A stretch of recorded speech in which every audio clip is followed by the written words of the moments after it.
So many of you are wondering, how is my avoidant just moving on to someone new? How is it that they can just move on and replace me and go and be in a relationship with somebody else and give everybody else all that I wanted, all that I had hoped for, all that I have dreamed of? How come I don't matter? And how are they able to just sit in front of somebody brand new, move on, not even having cleared all the residue of our past relationship? I thought they loved me. I thought I mattered. How is this even possible? Well, part of the reason why this is so personal is because you don't realize that this is the new person that they're in front of right now. This is the ex that was before you, right? Looks pretty similar, except for it's just not in a new box. This is you. And this is the ex before them, now missing a hand. The point of all this is whether you're new or one of the old exes,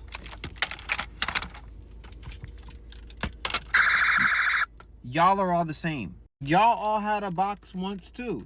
See, what's the difference between this one and this one? Huh? It's just newer. It's just got a box. But all y'all look the same because avoidance got a specific type.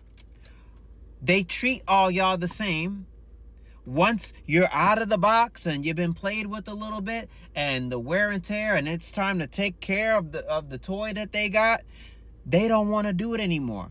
It has nothing to do with love or if they like you or what you look like, even though they do have a type, but it's about what it would require in order to maintain you. They don't feel like doing the work. They don't want to do the work that it would take. You get what I'm trying to say? And so your perception of self, because you feel like, oh, this only happened to me because you already have self-confidence issues. You already have a lack of self-love. You already talk down upon yourself because you're anxiously attached. You already feel like something's wrong with you. Anxious and avoidant don't mix together. They can talk because they both bond off of being people pleasers. That's what they have in common. But the reason why the relationship is so hard to maneuver through is because both of them are people pleasing. The anxious is people pleasing the avoidant because they want someone to stay, but the avoidant is people pleasing because they value the amount of validation that they can get from an anxiously attached person for really pennies on the dollar. That's why. But really, they don't want to fucking do that work that it would take to keep you as a partner and to keep the relationship going. And that is why, even if you're in the box, brand new, it doesn't matter. You guys are all going to be treated the same way. It's about how you see yourself. If I were to tell you, let's say you street park, and let's say you walked outside and your car, the windows were smashed and you were burglarized. You would, if that happened to you, you would think, dang, what was it about my car? Has somebody been watching me? Does somebody in this neighborhood not like me? Is it items that I had? Did I convey that I have money? Did I convey this, that? Like, what about my car made somebody? And you would feel you'd probably want to move out of that neighborhood, right?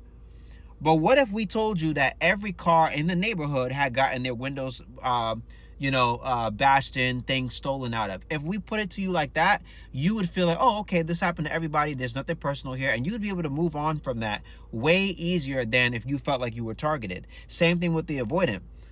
If you were to see that this is how they do everybody each time, this is how they treat them, and that you guys are all the same, just different variations, then you wouldn't feel so attacked. This would be way easier to move on from, but you already don't like yourself. And that's where you got to fix it. Faith and dreams. Swagger, swagger, swagger.